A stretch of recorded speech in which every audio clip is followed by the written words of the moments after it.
Short-term solvency ratios try to tell a story about the firm, whether or not they'll be able to meet their short-term obligations.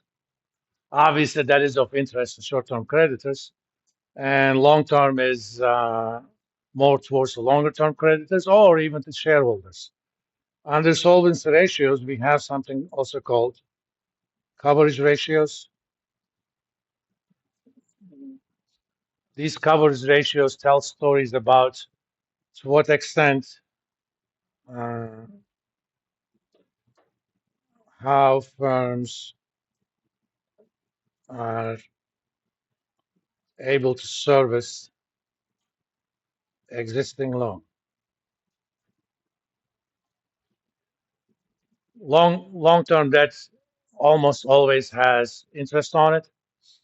So these basically ask the question, do I have enough earnings to cover my interest expense? For example, in that case, a ratio like that should be far greater than 1.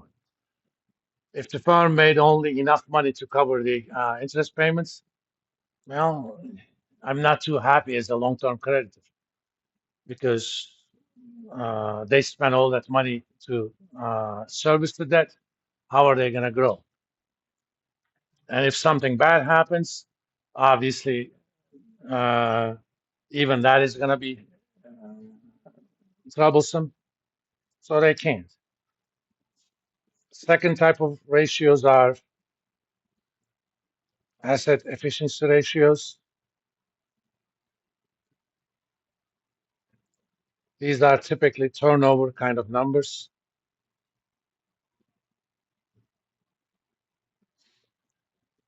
They ask the question essentially, how much assets of different kinds do you need to generate certain amount of sales? Ideally, if you're efficient, you need the minimal amount of assets to generate maximum amount of sales. One of these you may have heard of, inventory turnover. How many times you're turning over your inventory? If you're a good inventory manager, that number should be very high. But that's also kind of industry dependent. Inventory turnover for a company like Walmart is typically over 10. Inventory turnover for a company like Boeing Aerosystems, it's much lower. Why? Because one is retail, the other is heavy industry. But if I'm going to make a decision about how good the inventory management of Walmart is, I'm not going to compare it to Nvidia. I'm going to compare it to Kroger, Costco, what have you. We're going to look at numbers like profitability ratios.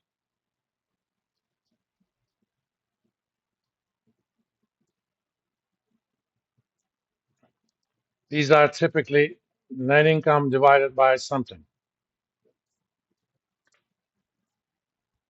If that something is sales, that's called profit margin. If that something is total equity, that's called return on equity. If that something is total assets, that's return on assets. We're going to also look at so-called growth rates, internal and sustainable. These answer the questions as what is the maximum growth achievable provided something. The internal growth rate says what is the maximum growth rate the firm could achieve provided nothing much changed in the firm using only internal resources, which means whatever they didn't distribute it. For example, if the firm has a policy to distribute all the earnings as dividends, the internal growth rate by definition is going to be 0 because there is no additional internal resources. The sustainable growth rate says, okay, you can use external resources, you can borrow more, but you have to keep your debt equity ratio the same. So you can borrow, but only to the extent that you generated new equity. We're going to also look at so-called price multiples,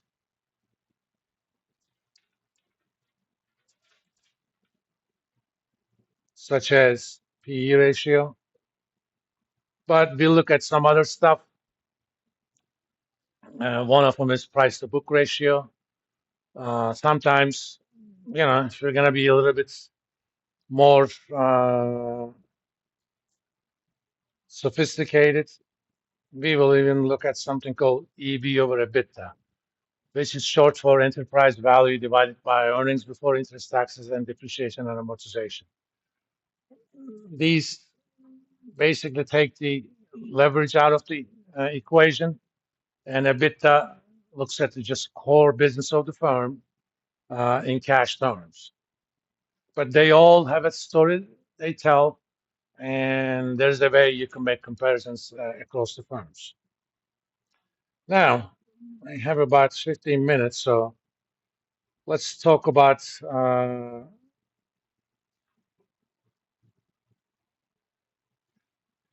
short-term solvency ratios. The mother of these is the current ratio, basically current assets or over current liabilities. Without showing you how, you can write this as 1 plus net working capital over current liabilities. Remember, current assets are your assets that could be converted to cash within 12 months without sacrificing much in value. Essentially, they are your liquid assets if your liquidity horizon is a year. And current liabilities are your obligations that are due in 1 year. So this is a measure of your ability to meet your 1 year obligations using your liquid assets only. If we were in 1980s, 50s, 60s, 70s, this would have been a very useful thing to use. It is still useful for companies that do not have almost unlimited access to banking system. So if I'm evaluating a startup, they may or may not be publicly traded. That doesn't matter. I'm still going to use this because if I'm a supplier to this firm, I'm going to ask, are they going to be able to pay me back? But if you're looking at a company like NVIDIA, if that ratio is even zero, I don't care. Because I know anytime NVIDIA needs money, they can get it from the banking system. So they don't have to keep cash. One of the advanced topics in finance is working capital management, which is basically how you manage your current assets and current liabilities. That is of a lot more, a lot useful for smaller companies that may be credit constrained. But anytime NVIDIA needs money, they can go get money. In fact, one of the financial engineering pieces, it sounds simple. Banks extend lines of credit to firms. It is similar to, for example, you have some equity in your home and you want to borrow against that, but you don't necessarily want to borrow the whole thing. You go establish a home equity line of credit. I have one of those. I have about $100,000 on the house my kids grew up in, which hasn't been sold yet. It doesn't have a mortgage separately because we had bought it in cash. But to make improvements, I got something like that. It was much cheaper to get the HELOC than mortgage. Closing costs are almost nothing. When you do a mortgage, closing costs is typically around 5% of the loan. It's a lot of money. Line of credit means you could borrow as much as you need up to that number. So companies actually use that as a source of cash. But since that is an off-balance sheet item, you don't see it. Theoretically speaking, that is an asset, current asset. But the way we do accounting, those are things that could happen That's why we don't put it in the balance sheet as an asset.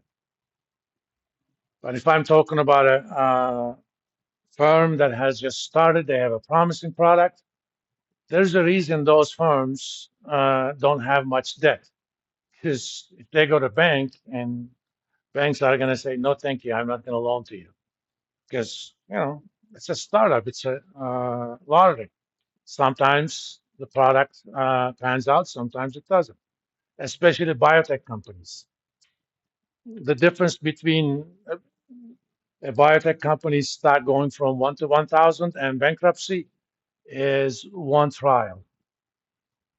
They develop the product, they do a field trial, suddenly FDA doesn't approve it, you're dead. Okay?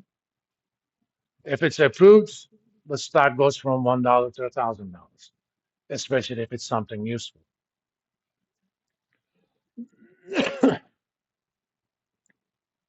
And also, suppose Dell does this quite a bit. I'm not going to do it in the interest of time. If you look at Dell's, if you calculate Dell's current ratio, you're going to find out that it is around 0.6, 0.7. Normally, at least until the end of 80s, as a short-term credit, I wouldn't even ring the doorbell of a company that has a current ratio that is less than 1, because that means they don't have enough liquid assets to cover what they need to pay within a year. Okay? So why would I extend them credit? And you look at Dell, it's even less. Ideally, again, for startups and stuff, you definitely should have current ratio above 1.5, probably 2 is a little bit better. But Dell